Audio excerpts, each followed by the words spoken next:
이 시간 우리에게 주신 하나님의 말씀은 창세기 9장 1절입니다. 제가 봉독합니다. 하나님이 노아와 그 아들들에게 복을 주시며 그들에게 이르시되 생육하고 번성하여 땅에 충만하라. 지상 명령이 나왔습니다. 너희는 가서 온 족속으로 제자를 삼으라. 이거 지상 명령이에요. 이런 개념들을 좀 생각하고 이제 갑니다. 이 생육 번성이, 교회의 생육 번성이 제자를 삼는 것이 있죠. 인간의 생육 번성도 그와 관계가 있다라고 우리는 좀 생각합니다. 자, 그리고 창세기 9장 1절부터 17절까지 이제 개괄적으로 제가 이야기를 합니다. 여기에서 동물들을 식용으로 사용해도 된다는 허락은 무엇인가 했을 때 은혜의 허가다. 이러한 사실은 홍수 이전의 폭력 사태, 이제 참조로요. 창세기 6장 13절 한번 볼까요? 창세기 6장 13절 한번 봅시다. 하나님이 노아에게 이르시되 모든 혈육 있는 자의 포악함이 땅에 가득하므로 그 끝날이 내 앞에 이르렀으니 내가 그들을 땅과 함께 멸하리라 하는 데서 우리가 좀 이제 힌트를 조금 얻을 수 있는 부분들인데요. 이 홍수 이전에 이거 폭력 사태를 불러일으킨 요소가 무엇인가 했을 때 우리가 좀 짐작하기에 음식의 결핍이었을 가능성이 있다라고 이제 좀 생각합니다. 이게 시사되어 있다. 음식의 결핍이었다. 이게 가능성이 있기 때문에 동물들을 식용으로 사용된다는 이제 허락이 은혜의 허가다. 이제부터. 이제 그리고 이제 3절 봅니다. 고기는 고대 식탁에 흔히 오르는 요리가 아닙니다. 짐승을 키우는 이유는 특별히 고기를 얻기 위해서가 아니라 우유와 털과 양모를 얻기 위한 것이었다라고 우리는 인식하고 있어야 됩니다. 짐승 키우는 이 우유, 털, 양모를 얻기 위한 것이지 고기 때문에 그런 것은 아니다. 그래서 창세기 1장 29절에서 식물을 먹도록 허락되었는데 이제 고기도 먹을 수 있게 되었습니다. 비록 아벨과 야발은 목축을 하는 자들이었지만 아담에게는 푸른 채소들만 식물로 배당됩니다. 창세기 1장 30절 보면 우리가 알 수 있습니다. 그러나 이제 노아에게는 고기를 먹는 것이 허락됩니다. 그리고 4절을 봅니다. 고기를 먹기 전에 피를 빼는 것은 짐승의 생명력을 그 짐승에게 생명을 주신 하나님께 되돌려 보내는 것이다 하는 겁니다. 그래서 실질적으로 피의 맹세라고 할 때는 어느 무엇이 들어가 있는가 했을 때 신적 중재가 들어가 있죠. 보통 피로 맹세한다 할 때 우리끼리 약속하면 죽여버린다 이 개념에는 어떤 게 들어가 있습니까? 피의 맹세라는 신적 중재 개념들이 항상 우리 기독교가 아니더라도 보면 항상 그대로부터 그런 것들이죠. 피의 서약, 피의 맹세, 이게 생명력을 갖다가 이야기합니다. 하나님께로 되돌려 보낸 것이라는 걸 알고요. 이 기능은 무엇인가 했을 때 굉장히 복잡하게 생각할 필요는 없습니다. 고기를 먹기 전에 피를 빼는 그 기능은 현대의 관습에서는 무엇하고 비슷한 것인가 했을 때요. 식사 전에 기도 드리는 것하고 비슷하다. 이제 그런 의식들, 식사하고 기도 드릴 때 하나님께 감사하는 행위죠. 이게 이제 당일이 귀결되는 행위예요. 거기에 피를 빼는 것도 식사 전에 기도 드리는 행위하고 비슷한 행위들이에요. 또 이제 요식 행위들입니다. 그리고 5절 봅니다. 짐승의 피는 흘릴 수 있지만 소비할 수는 없는 데 반해서 사람의 피는 흘릴 수조차도 없다. 참조로는요, 시편 9장 12편하고요, 에스겔서 33장 6절 이렇게 이제 우리가 좀 참조합니다. 그래 이게 뭔가 하면 인류는 한 가족이라는 개념이에요. 한 모태에서 태어나고 그리고 한 아비를 가진 한 가족이죠. 그렇기 때문에 사람의 피는 흘릴 수조차 없다라는 개념들이 들어가 있습니다. 그리고 6절 봅니다. 홍수 이전 역사의 특징은 폭력이었다. 6장 11절에 보면요 나와 있죠. 그리고 6장 11절도 한번 볼까요? 아까 6장 13절 봤으니까 창세기 6장 11절. 그때 온 땅이 하나님 앞에 부패하여 포악함이 땅에 가득한지라. 이 홍수 이전의 역사의 특징은 폭력입니다. 그래서 실제 보면 이제 라멕 같은 경우는 폭력을 막 찬양하는 이런 것도 있죠. 자기 폭력을 자랑스러워하는 거, 허세 가득한 거 이런 것들 있죠, 그죠? 야, 나 아담보다도 훨씬 사람 많이 죽인 사람이야, 이런 허세들 쫙 있지 않습니까? 폭력이 좀 칭송받는 이런 개념들이 있습니다. 그런데 모든 인류는 그런 역사들을 가지고 있어요. 그래서 항우 장사할 때는 초패항 항우할 때 뭡니까? 사람 백정이라는 이야기잖아. 사람 많이 때리잡은 놈을 갖다가 영웅으로 보죠, 그죠? 간우의 힘이 어디서 증명됩니까? 그거 술잔이 식기 전에 장수 목을 베어버린 거, 뭐 이런 것들이죠. 이 폭력들 그런 거, 이런 게 이제 폭력이 이제 이 사실은 이 역사의 특징들을 가지고 있습니다만, 특별히 홍수 이전 역사의 특징은 폭력이었다. 그리고 오늘날에 이르기까지 그런 것들이 계속 강조되는 것은 그 습성을 여전히 버리지 못하는 인간 간섭들이 지금 이어져 내려오고 있는 것입니다. 다른 사람이 피를 흘리면 그 사람의 피도 흘릴 것이니라는 것은 어떤 것입니까? 렉스 탈리온이죠. 탈리온의 원칙. 그 함무라비 법전에 나오는 이런 거죠. 눈은 눈으로, 뭐 귀는 귀로, 이는 이로 있지 않습니까? 뭐 이런 식으로 있잖아요. 탈리온의 법칙에서 우리가 알아야 될 것들이 있습니다. 이게 사실 자비법의 근간이다. 출애굽 21장 23절부터 25절에 나와 있는데, 이거는 죄의 편죄를 막기 위한 보복법이지. 1차적으로 죄가 자꾸 창궐하면 안 되니까 보복하는 걸 허락함으로써 죄가 널리 퍼져나가는 걸 막는 보복법이고, 또 죄의 확산을 막기 위한 자비법입니다. 이게 무슨 이야기인가 하면요, 야, 눈은 눈으로 했는데 눈에 맞았는데 배 같은 데 때리지 말아요. 눈에 맞았으면 눈만 때리라는 거예요. 그리고 네가 그 침뱉은 모욕당했으면 침 한 번 뱉고 끝내라는 거예요. 옛날에는 그 모욕당하면 부족, 가족, 시족 전체 전쟁으로 몰려가고 막 사람들이 죽죠, 그죠? 이걸 금하는 거예요. 그게 탈리온의 법칙이 보복법이라고 하는데 실제 자비법인 거예요. 더 이상 보복을 확산시키지 마라. 죄도 확산시키지 말라는 거죠. 그러니까 실제 이런 것들이죠. 자, 성경적으로 하면, 그런데 왜 하나님 눈은 눈으로, 이는 이로 했는데 이 같은 데 맞으면 이 말고 눈 같은 데 때리지 말라는 이야기예요.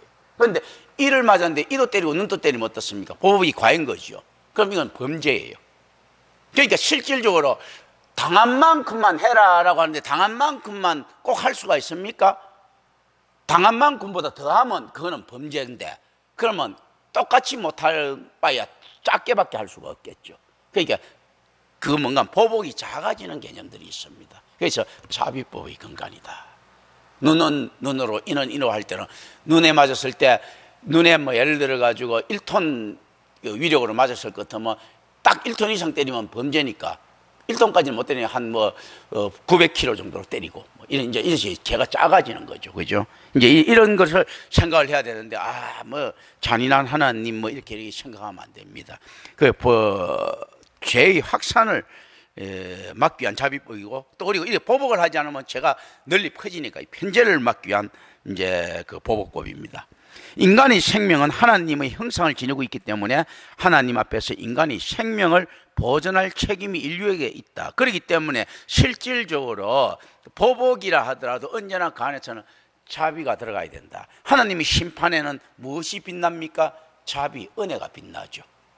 이제 그 개념들 인간들도 가져가라는 거죠. 너가 저 사람한테 억울한 일을 당했을 때 저 사람한테 보복하는 것에서는 항상 자비와 은혜와 긍휼이 들어가 있어야 된다라는 거죠. 그게 눈은 눈으로, 이는 이로예요. 그냥 그렇지 너무 방치해 나오면 질서는 무너지니까 보복은 필요하되, 어떻게 필요한가 했을 때 자비가 들어간, 그러니까 죄를 징계하기 위한 보복까지다라는 겁니다. 이제 이런 걸 갖다 생각하면서 이제 성경을 봐야 됩니다.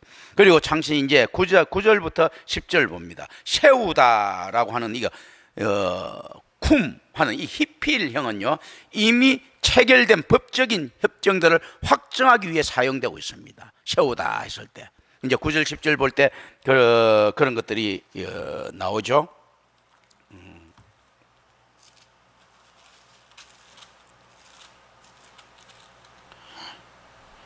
내가 내 언약을 너희와 너희 후손과 너희와 함께한 모든 생물, 곧 너희가 함께한 새와 가축과 땅의 모든 생물에게 세우리니 하죠. 이 세우다, 이 쿰, 히필은 이미 체결된 법정 협정들을 확정하기 위해서 사용되어 있습니다. 체결된데 확정하기 위해서. 성경에서 언약이라는 용어가 처음 등장하는 것이 어디겠습니까? 바로 본문이에요.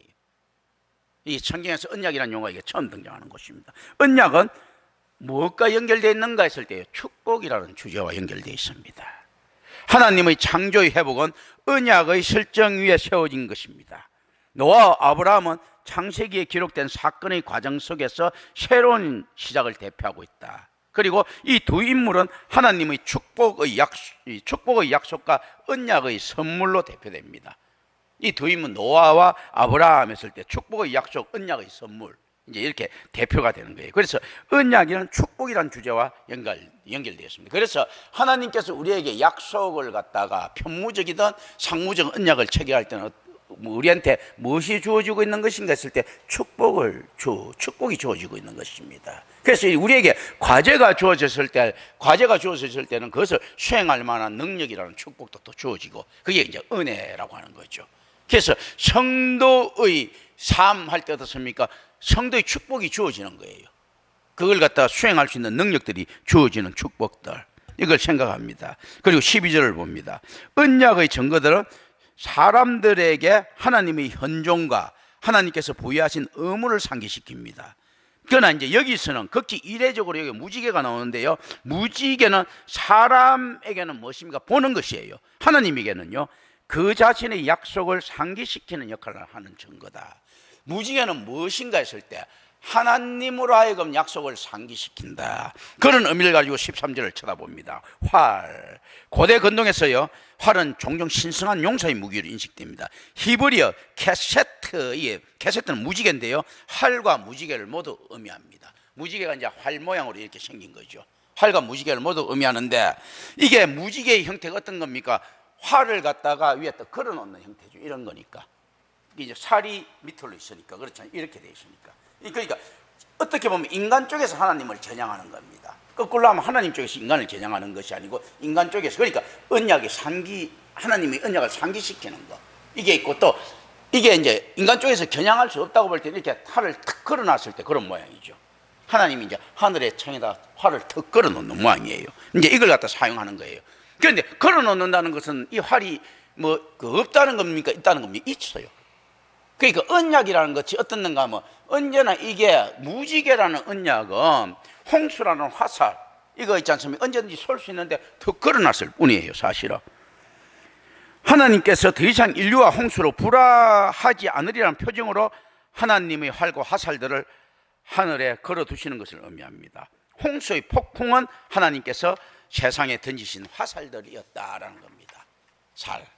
홍수의 폭풍은 그러는데 이제 이렇게 툭 걸어놨어요. 그런데 하나님께서는 이게 있음에도 불구하고 지금 사용하시지 않으시겠다는 이제 언약 때문에, 없었어가 아니고 없애서가 아니고 있는데도 언약 때문에 하지 않으신다는 하나님의 자기 제한, 짐줌이 나오는 겁니다. 그래서 이 땅에서 하나님의 진노가 보이지 않는다고 해서 하나님께서 징벌하시 제재 있지 않습니까? 예를 들면 고문, 수단, 칼, 창 이런 것이 없는 게 아니고 걸어놓고 그냥 있는 거예요. 언제든지 끄집어내 설 수가 있는 겁니다.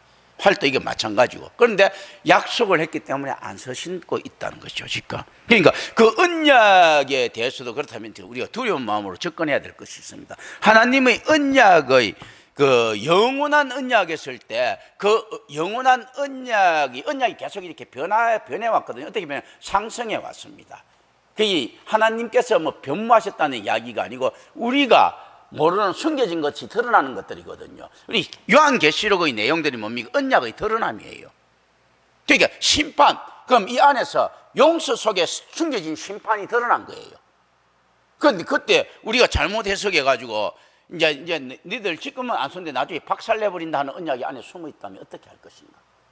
그래서 하나님께서 약속인 걸 분명히 지키시죠. 그런데 우리가 하나님의 약속을 다 알아들을 수 있는 귀가 없잖아. 그게 이제 계시거든요. 그게 예언이에요. 예언은 뭡니까? 성경이잖아. 성경 해석할 수 있는 능력이 예언할 수 있는 능력이잖아요.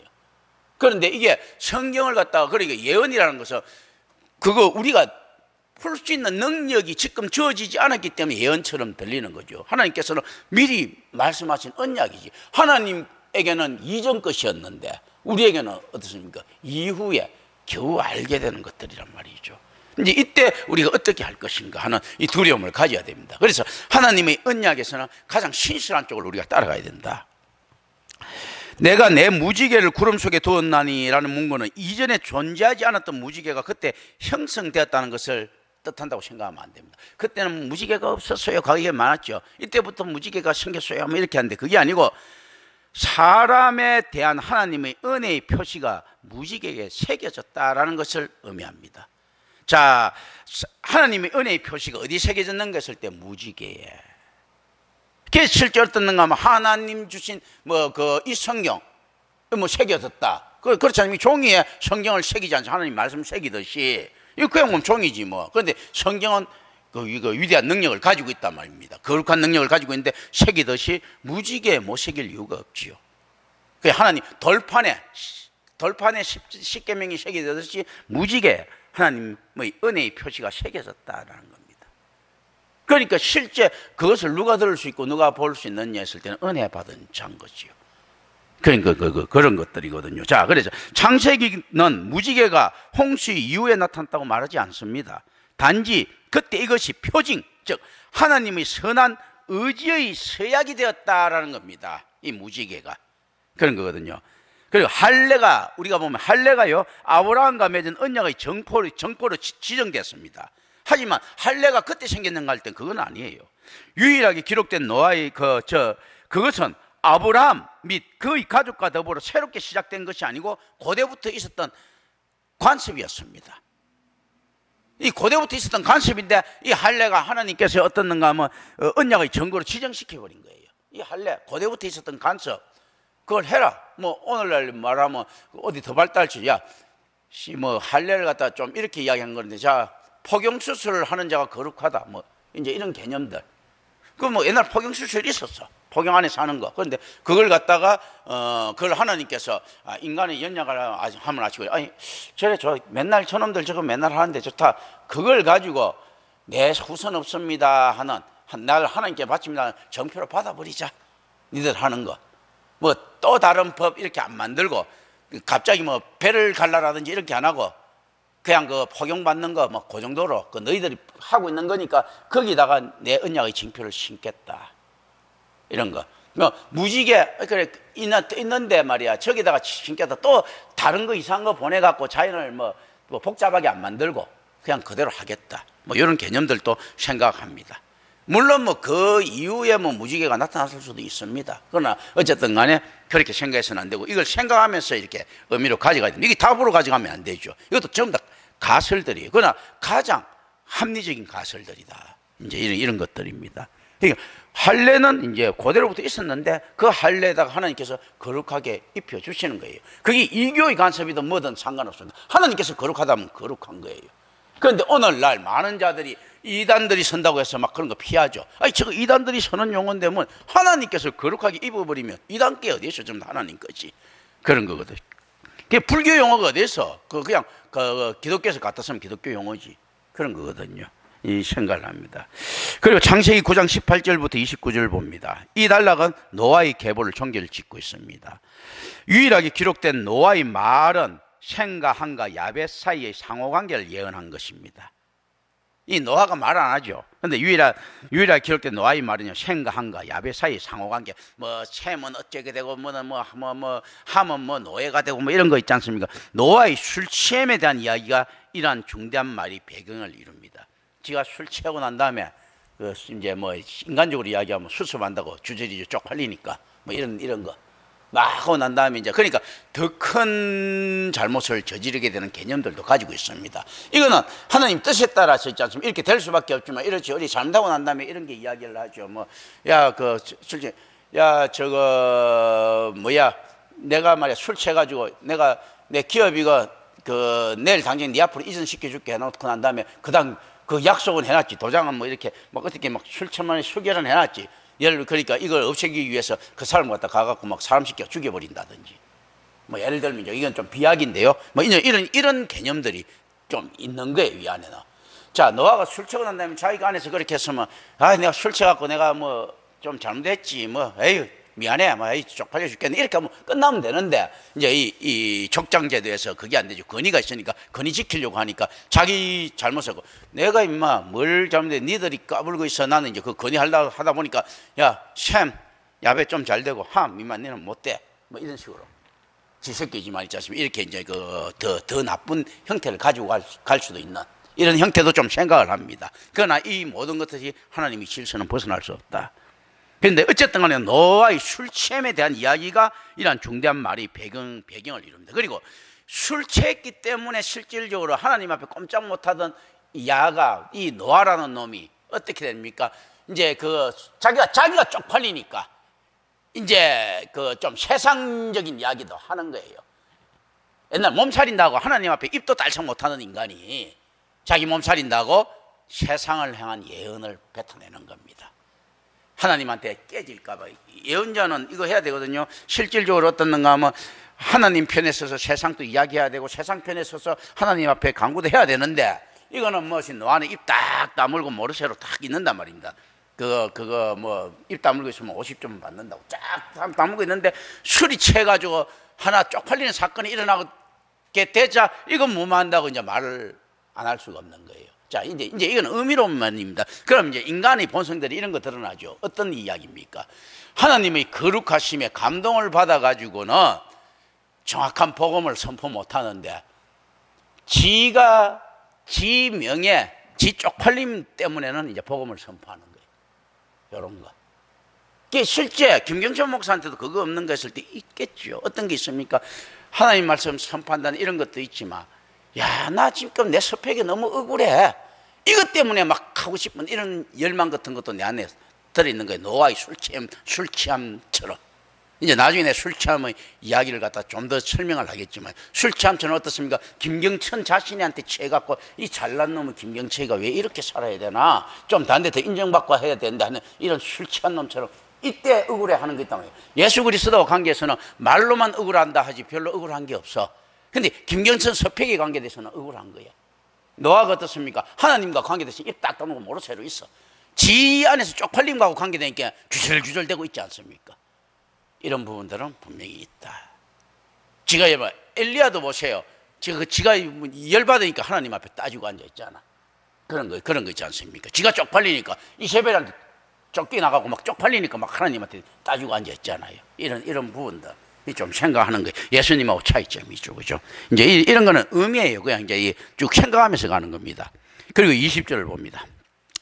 이 본문은 필시 노아가 인간 생존의 새로운 단계를 시작한 것을 가르치고 있습니다. 이것은 농업에서의 발전 단계를 나타냅니다. 노아의 조상들이 가장 기본적인 식료품만을 재배했습니다. 창세기 3장 18절부터 19절 또 4장 2절 보면요, 이에 반해서 노아는 고급 품목들의 경작을 도입함으로써 사람의 마음을 기쁘게 하는 포도주를 생산할 수 있었습니다. 시편 104편 15절 이렇게 보면 돼요. 묘하게도 과학적인 진보, 이 과학적인 진보죠. 진보는 뭘 합니까? 적각적인 죄를 생산합니다. 과학이 진보를 딱 하면요, 적극적으로 죄를 생산합니다. 오늘날도 똑같습니다. 하다못해 스마트폰이 하나 딱 발전하다도 틀림없이 신에 대응하는 적극적인 죄가 생산 딱 됩니다. 보면요, 일단 광고 문구부터도 금방 지지기 시작하죠. 완벽함을 이야기하죠. 또 나중에 고치는데 처음부터 거짓말을 다 하지 않습니까? 한 번에 모든 것을 깨끗하게 볼 수 있는 삼성 메타소 스마트폰, 아주 거짓말 뻥이지. 그래, 메타소까지는 거짓말이 아닌데 완벽하게 스마트폰 볼 수 있다, 이건 뻥이잖아, 그죠? 그렇지 않습니까? 더 이상 발전 안 해도 된 것처럼 딱 광고부터 거짓말을 딱 때립니다. 그렇지 않습니까? 뭐든지 차 있지 않습니까? 저거 최상의 힘 하지 않습니까? 그러고 난 다음에 나중에 더 힘 좋은 차 만들어내지. 그렇지 않습니까? 이 과학의 진보가 그렇게 딱 합니다. 그리고 지금 핵폭탄 처음 만들어냈을 때 인류를 박살낼 수 있는 무기하다 수소폭탄 나오고 막 또 자꾸 나오지. 그렇지 않습니까? 이제 이런 과학의 진보는 즉각적으로 바로 죄를 딱 생산해냅니다. 왜 그런가? 과학의 진보는 죄를 생산할 수밖에 없는 게요, 이제 우리는 의미로 이렇게 이제 생각을 합니다. 과학이 진보하기 위해서 무엇이 필요합니까? 투자가 필요하죠. 투자가 필요하니까 뽑아내야 될 것 아니에요. 그러니까 선전이 필요할 것 아닙니까? 그러니까 어떻습니까? 과잉 선전이 들어가는 거예요. 그러니까 어쩔 수 없이 죄를 생산해내는 거예요. 자, K9 자주포, 세계 최고의 자주포 하는데 우리끼리 이야기죠. 뭐 그렇게 하면서 팔아먹어야 되니까. 그렇지 않습니까? 그래도 그것도 잘 안 팔려. 그러니까 딱 하는 순간에 무조건 어떤가 죄를 생산해. 노아도 이렇게 딱 바로 딱 내자마자 어떻습니까? 이제 선전하는 거지. 이제 의미예요, 의미. 어떻게 선전합니까? 자, 포도주를 갖다가 먹으니까 진짜 나처럼 취하더라 선전하잖아요. 포도주는 취하는 것이야 하고 선전한 것보다요, 지금 모델이잖아요. 이제 의미예요. 딱 자, 포도주를 먹었지. 봐, 나 진짜 취했지? 이 정도 효과가 좋은 거야 하면서 이제 인류에게 다 이야기하는 그런 거 있지 않습니까? 이 취함은 가짜거든. 자, 이제 그거는 이제 나중에 다시 제가 이야기를 합니다. 자, 그러니까 과학의 진보는 즉각적인 시제를 생산한다. 실제 취했는 거 했을 때 실제 취할 수가, 진짜 취하면 그 안에서 몰아일체가 돼야 되는데 그런 건 아니지 않습니까?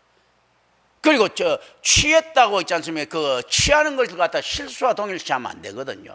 취하는 것은 그게 뭡니까? 같이 융화됐다는 이야기인데, 그 포도주처럼 그러면 안에서 세상에 뭐 유익을 준다든지 뭐 이런 게 있어야 되는데, 그게 아니고 포도주를 먹고 취하니까 실수하더라. 이 포도주 근본하고는 전혀 다른 이야기들이잖아요. 이건 취한 게 아니에요. 그냥 그거 자기 그 포도주를 못 이긴 거지. 뭐 이제 이런 개념들 생각하고 갑니다. 포도주의 원산지가 본래 방조가 머물렀던 아르메니아입니다. 이게 참 흥미로운 일이에요. 그래, 고고학적으로 신석기 시대 이란 그 자고로스 지역인데요. 그래서 최초의 포도주를 제조한 증거가 나타납니다. 고고학자들은 그곳에서 바닥에 포도주 찌꺼기가 남아있는 단지를 발견하는데 BC 6000년, 그러니까 주전 6000년기 후반인 것으로 추정합니다. 그러니 이런 것들이 이제 문제는 뭐가 되는가 하면 창조과학에서 이런 것 갖고 자꾸 물고 늘어지는 겁니다. 이런 필요는 없고 그게 내 참자라고 지금 이야기를 하는 거예요. 뭐 아르메니아에 쳐니까 뭐 어쩌고저쩌고 뭐 그래서 뭐 아라라산이 뭐 어쩌고저쩌고 이런 거 필요 없어요. 성경이 안 가르치는 거는 이야기할 필요가 없는데, 그래 참조로 포도의 원산지가 원래 방조가 머물렀던 아르메니아, 이것도요 사실 제가 이야기를 하지만요 이게 머물렀는지 안 머물렀는지 모릅니다 사실은. 근데 지금 아르메니아다 뭐 이렇게 해갖고 이제 그 대신 이제 지금 가지고 있는 편집 자료들이니까 제가 소개를 하는 겁니다. 땅의 사람이 나옵니다. 한글 성경에는 이 문구가 없습니다. 창기 20절에 나오는 것 중에서 있지 않습니까? 노아가 농사를 시작하여 포도나무를 심었더니 했을 때 있지 않습니까? 이게 땅의 사람이라고 이 한글 성경에는 안 나오는데 안에서 나옵니다. 그러니까 여기서 이제 이거 생략되어 있는 거예요. 번역에서 땅의 사람인 인간은 죽을 수밖에 없다. 땅의 사람이 왜 나온가? 이게 사실은 그 땅의 사람이 생략해서는 안 되는 문구인 거예요, 사실은. 자, 인간은 죽을 수밖에 없다는 유한성을 나타내고요. 인간이 만들어진 재료가, 인간이 만들어진 재료가 아다마예요. 땅이죠, 땅, 아다마. 죽고 나서 육체가 돌아가야 하는 것도 아다마다. 따라서 아다마의 존재인 인간은 그 저주와 계속 투쟁해야 된다는 이야기입니다. 그래서 사실 땅의 존재라고 하는 거 이게 생략하면 안 돼. 땅의 사람이라는 것은요, 이 땅과 계속 투쟁해야 된다는 거예요. 이게 저주와, 땅이 저주를 받지 않습니까? 그 아다마에서 나왔기 때문에 아다마하고 계속 투쟁해야 된다. 이 투쟁은 뭔가 했을 때 영생을 위한 투쟁이라는 거예요.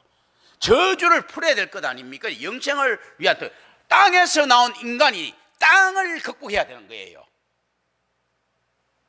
그 부활도 땅을 극복하는 모습들이지 않습니까? 그러니까 내가 나오는 근본을 극복해야 되는 겁니다. 그러니까 실질적으로 이걸 알게 되면 자기 가족이나 뭐든지 다 버리는 거 쉽죠. 그래서 참 사랑을 구현하는 것들이 되죠. 자기 존재 자체가 부정되는데 극복해야 되는, 자기 존재의 재료 자체를 극복해야 되는 그 단계. 내가 내 고향 자랑스럽습니다. 이거 고향 없습니다. 내 몸 만드는 땅, 위대한 땅이어가지고 땅 없습니다. 땅 극복해야 될 존재들인 거예요. 자기 부인들이 막 나타나야 되는 존재, 영생을 얻기 위한 투쟁을 해야 되는 존재들이다. 그런데 21절을 봅니다. 아쉽게도 어렵고 흠이 없는 노아가 술에 취하여 벌거벗은 채 잠이 듭니다. 그의 죄는 아담에 비해 상대적으로 작아 보일 수 있습니다. 그러나 곧바로 그의 작은 아들 함이 훨씬 심각한 죄를 짓습니다. 그리고 실제 이제 내가 작은 아들 함이라고 하지만요, 셈과 함과 야벳 했을 때 이게 실질적으로 보면 그 형제들이잖아, 장자, 차자 뭐 이제 순서가 아니라는 거예요. 그래서 이제 함이라는 건 두 번째 나오도 막낼 것이라고 추측하는데 어떤 놈이 장자인지 어떤 놈이 막내인지 사실 모릅니다. 모르는데 이제 우리가 이제 그러나 이제 일반 보편적으로 하니까 그건 크게 중요한 것이 아니니까 이렇게 가져가는 거예요. 셈이 장자였고요, 뭐 어쩌고 이런 소리. 우기면 안 됩니다. 어떤 놈이 장자고 어떤 놈이 막내고 잘 확실치가 않아요. 자, 그러니까 어쨌든 간에 거의 작은 아들 함이 훨씬 심각한 죄가 뒤따랐습니다. 그래, 고대 근동에서는요, 자녀들이 의무를 매우 중요하게 여기고 있었습니다. 그렇기 때문에 의무를 어기는 자녀는 심각한 죄에 노출되는 겁니다. 이게 누가 적습니까? 지금 이걸 갖다 모세가 적고 있잖아요. 그러니까 하나님의 사건에 우연이 없다고 볼 때는 하나님은 굉장히 자녀의 의무를 어긴 것, 이런 거 쭉 이렇게 되는 거예요. 어떻게 어기는가? 자기도 모르게 어기는 것들이에요. 이게 죄의 습성들이 나타나는 거죠. 그래서 아유 뭐 우리 교육받은 게 없는데 제가 그래서 이거 못했는데, 이거 그게 아니고 선리적 차원에 따르면 네가 꼬라지가 그거밖에 안 된다 이겁니다. 그런 거거든요. 그래서 우리가 선택과 유기에 뭐 어떻게 하나님 앞에 항변할 수도 없는 겁니다. 처음에 인류가 그랬듯이 노아로부터 시작되는 새 인류도 처음부터 내리막길을 걷고 있다. 우리가 무슨 야 봅시다 우리 새 출발합시다 화이팅 했을 때 잘 될 것 같습니까? 처음부터 내리막길이라는 이야기예요. 아유 처음부터 삐끗거립니다. 창세기는 축복과 죄라는 주제가 얽히고 설켜 있습니다. 축복이 지속되면서 동시에 죄도 역시 지속된다. 죄가 홍수와 함께 누그러진 것이 아니다라는 겁니다. 하나님께서는 죄를 말소하지 않았을 뿐 아니라 그 축복 또한 폐지하지 않았었습니다. 죄도 말소시키지 않고 축복도 폐지 안 하셨어요, 하나님께서는요. 그런데 인간이 뭐 노아가 새롭게 태어나서 뭐 어쩌고저쩌고 이렇게 생각하는데요, 역시 죄인인 거예요. 그런 거. 그 이제 보다, 이제 이거 하체를 보죠. 자기 아비 하체를 보는데요, 보다라는 말은 선악과를 쳐다볼 때 사용됐던 용어입니다. 그 이게 실제 라 할 때 있지 않습니까? 죄도 모음이 조금 다르긴 한데 발음 똑같습니다. 라예요. 히브리어 죄도 라, 이거 보다도 라, 핫다트도 죄지만 이 관역을 빗나가는 거지만 이 보는 거, 라가 이제 보는 거, 잘못 보는 거. 그러니까 간음이라는 것은 어떤 것이 그럼 간음입니까? 지금 이게 함이 자기 아비 하체를 보는 게 간음한 형태를 가지고 있어요. 이 라, 이 보는 것인데 어떤 건가? 하나님이 아니 세상의 욕망과 결합하는 겁니다. 이게 지금 함이 그렇다면 이제 의미예요. 자기 아비의 하체를 보면서 무엇을 느끼겠습니까? 그래 나중에 보면 슬직 안에서 소문 흘리면서 비웃어 다니는 거예요.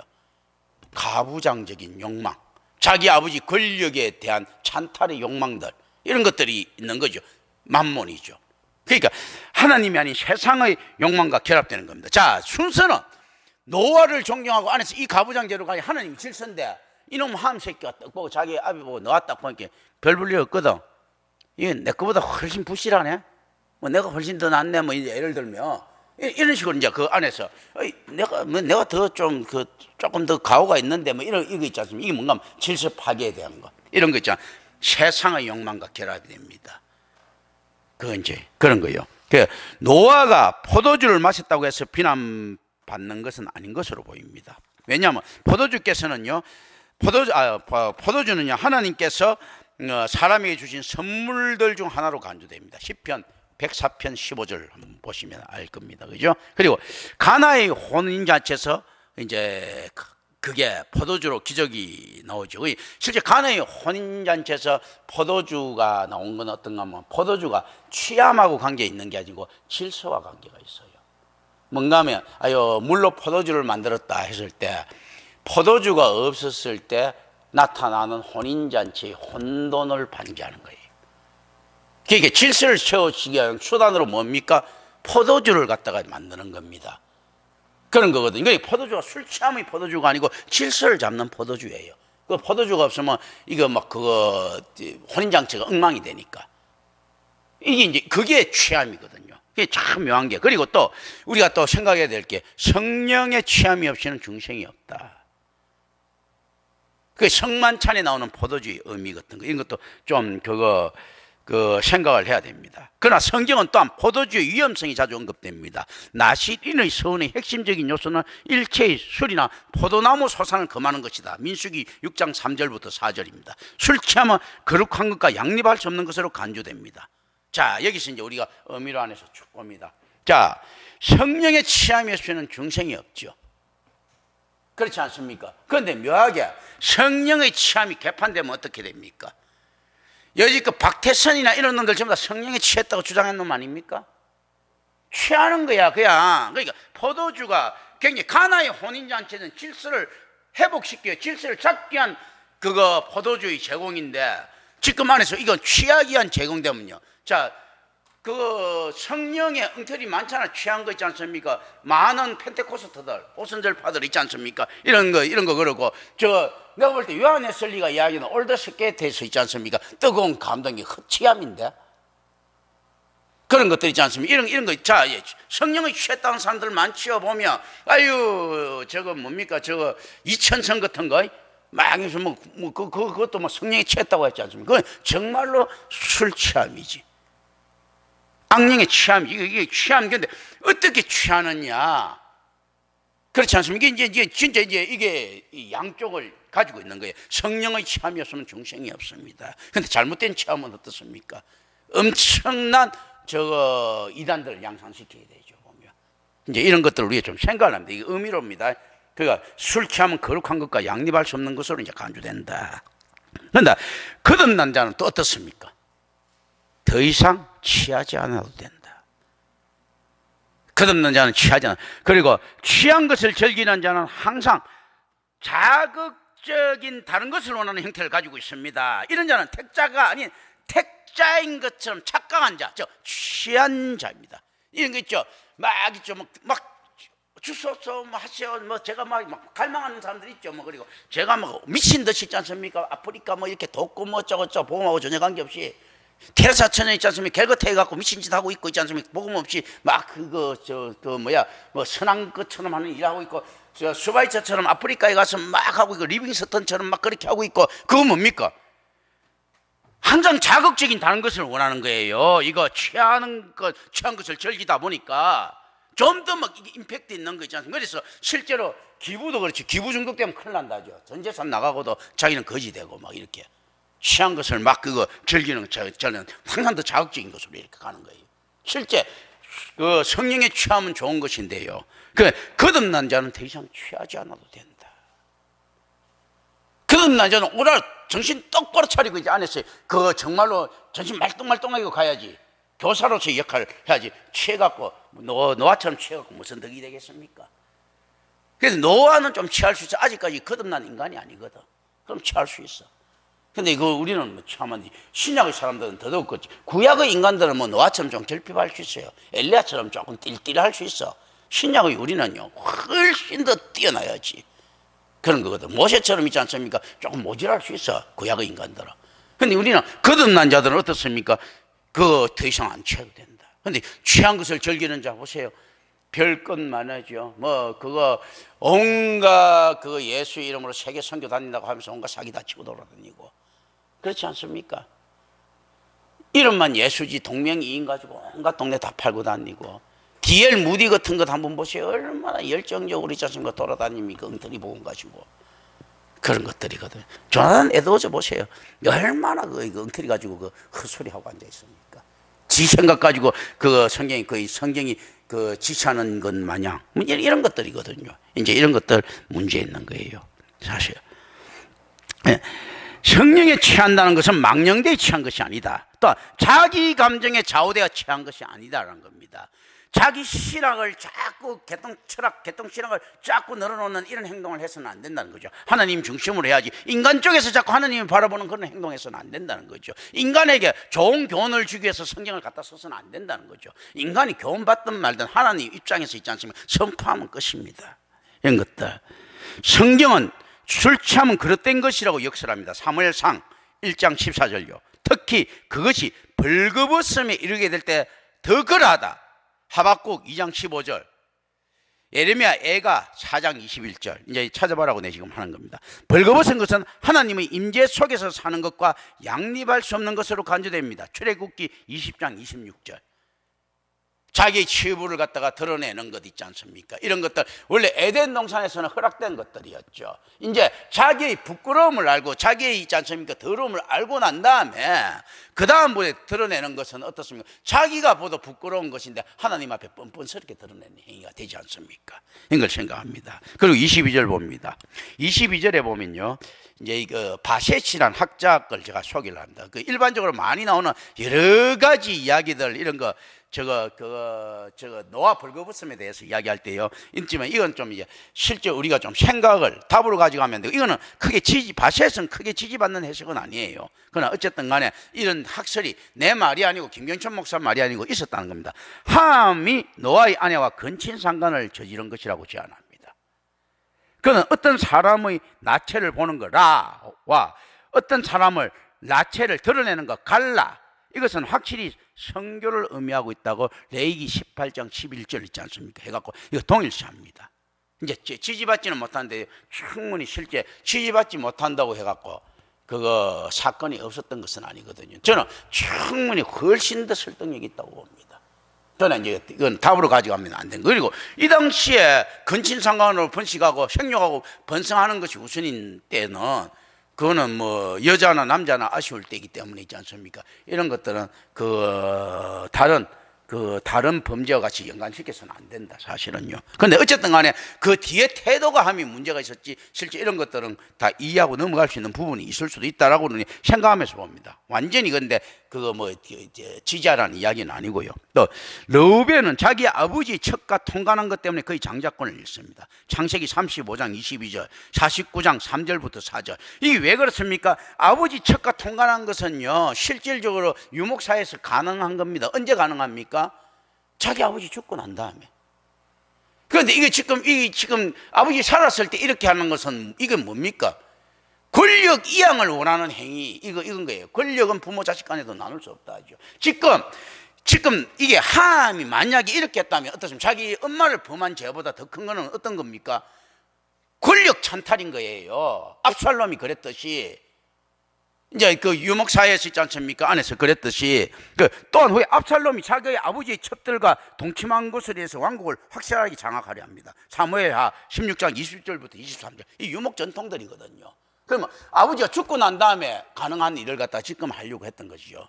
실제로 함의 이런 이야기들도 만약에 자기 엄마하고 그렇게 돼 있을 것 같으면, 근친상간이 일어났을 것 같으면, 그거 더 큰 문제는 엄마하고 같이 잤다는 문제가 아니고 뭐 어떤 문제가 됩니까? 우리 이렇게 성경하면 진짜 엄청난 있지 않습니까? 불륜과 엄청난 거룩함 있잖아요. 이 모든 것이 다 우리 안에서 다 내재되어 있어야 됩니다. 다 포함하고 있어요, 성경은. 그게 이 실질적으로 노아의 자리를 갖다가 지금 찬탈하고 있다는 거예요. 이게 굉장히 큰 문제. 그래서 노아가 거기에 뻑 가는 겁니다. 이 자식이 말이야, 내 자리를 탐내고 있어. 문제라. 쪽팔리는 거죠. 자, 그리고 NIV 주석은 이건 그 안에서 그래도 그 공신력이 있는데도 불구하고 뭐 나는 뭐 크게 공신력 안 줍니다만, NIV 주석은 그거 이야기합니다. 아버지의 벌거벗음은 어머니의 벌거벗음과 관계가 있다. 그래, 다른 아들들은 그 어머니를 보지 않으려고 했을 것이다. 또한 벌거벗음은 성교와 관련이 있다. 즉 함은 아버지의 성교를 보았고 그것을 소문냈다. 그래, 조금 더 유하게는 나왔죠. 아버지 성교 보고 그것을 소문했다. 우리 아버지 별 볼 일 없더라, 뭐 이런 거. 근데 실질적으로 이건 뭐 조금 이해하기 좀 힘든 해석입니다. 그런데 성교를 그거 보는데 뭘 그걸 아버지 하체를 덮으려고 가? 아버지가 정신이 있는데 지 아버지가 덮으면 되지. 그리고 벗고 있으면 지 마누라 덮어주면 되지. 왜 아들들이 가서 덮으려고 했겠어요? 그래서 함은 자기 어머니를 이때를 이용해서 임신시켰으며 이 사실을 솔직하게 암시한 경우도 아니고 넌지시 알렸다. 내가 이 안에서 권력이 나한테 넘어왔다. 이제 뭐 이런 거 넌지시 알리고 뭐 이렇게 이제 NIV는 주석합니다. 다른 형제들은 그 상황을 이용하지 않고 오히려 자신의 어머니에게 유혹당하지 않게 뒷걸음에서 들어갔을 것이다라고 제안합니다. 실제 또 뭐 이런 거 있죠. 노아의 와이프가 자기 아들들을 유혹했을 것이다. 뭐 그런 거. 실제 둘 다 벌거벗을 확률들이 높았을 것이다는 거는 막. 그리고 만약에 그래야 될 것은 자기 와이프가 덮어줘야 되는 건 맞지 않습니까? 그러니까 실질적으로 있는데, 근데 이거는 성경은 어떤 답도 내려주지 않기 때문에 이걸 갖다가 머릿속에 생각은 하고 있어야 된다는 거죠. 그래서 성경을 갖다 거짓 거룩으로 덮으면 안 됩니다.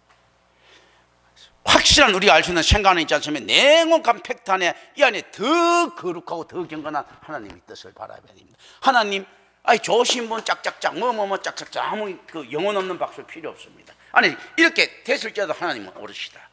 하나님이 거룩하심이 절대 감하지 않다라고 우리가 변증할 수 있어야 됩니다. 이제 이거 생각합니다. 그리고 25절을 봅니다. 창세기에서 노아가 한 유일한 말은 셈과 야벳을 축복하고 함 혹은 그 자손 가나안을 저주한 것입니다.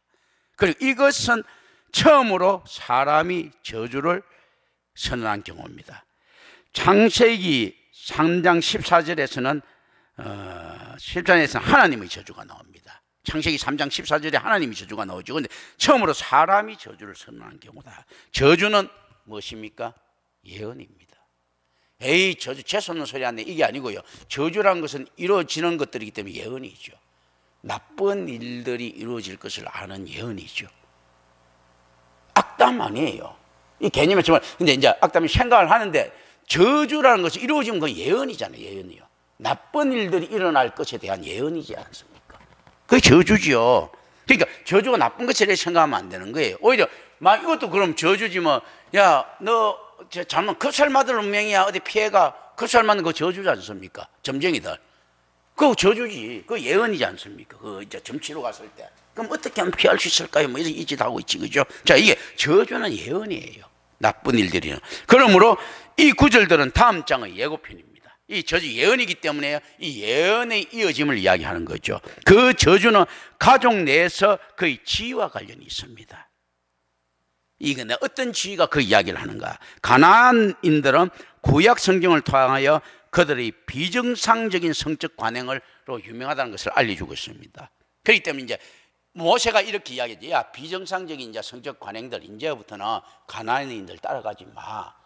이제부터는 우리는 우리끼리 좀 하자. 그런데 뭐 이 인간들이 450년 전에는 야들도 가나안에서 살았던 인간들인데 실제 그 성적 관행들에 그 같이 뭐 아브라함 시절 때랑 머물러 있었던 인간 아니겠어요?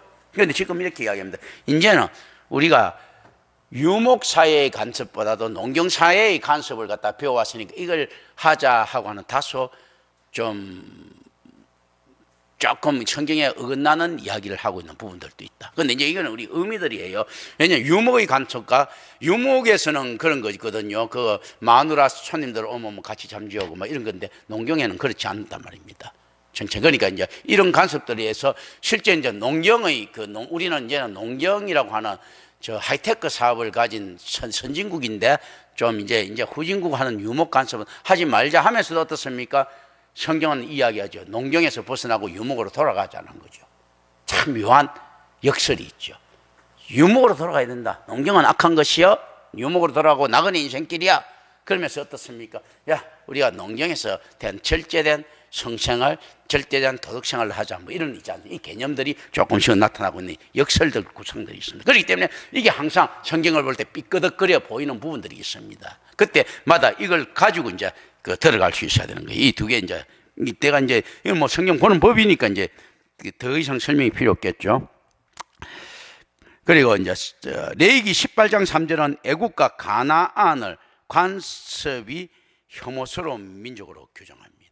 레위기에 보면 애국과 가나안. 그러니까 실제로 어떻는가 하면 애굽의 간섭에서도 또 혐오스러운 부분들이 있다. 그건 뭔가 하면요, 농경의 간섭에서도 보면 농경이 실질적으로 안으로 보면 성적 관행이 훨씬 더 대표적이죠. 그게 묘하게 이게 좀 삐딱거리는 부분이죠. 자, 유목 간섭들 이게 좀 잘못된 부분들이잖아요. 이제 이제 가지고 농경 간섭을 가져가다 하는 게 있으면서도 농경이 가지고 있는 간섭들은 성적으로 훨씬 더 화려해지고 연단해지죠. 그 룸살롱이라는 게 농경 문화에서 나오는 거거든. 그 제사 그 문화에서 있지 않습니까? 룸살롱 같은 거 있지 않습니까? 이런 데서 나오는 것들이거든요. 이런 걸 이제 생각을 합니다. 그래서 지금 이런 보면 이런 거 하죠. 뭐 그럼 우리를 어쩌라고 하면서 이제 성경을 보는 겁니다. 아니 유목도 이거 사가지고 없고 농경도 사가지고 없고 어쩌라고 하면서 이제 우리가 성경을 봅니다. 이제 우리도 생각하면 그럼 어쩌란 말이야 이거. 그러니 이거는 이제 달리 이야기하면 이런 거죠. 하나님 조실 대로 끼 맞춰라고 하는 겁니다. 하나님 유리한 쪽으로 해석해라고 어쩌라고 할 때는요. 그렇게 생각하면 됩니다. 예, 기도합니다. 은혜로우신 아버지 하나님 감사합니다. 우리 주 예수 그리스도 이름으로 기도드립니다. 아멘.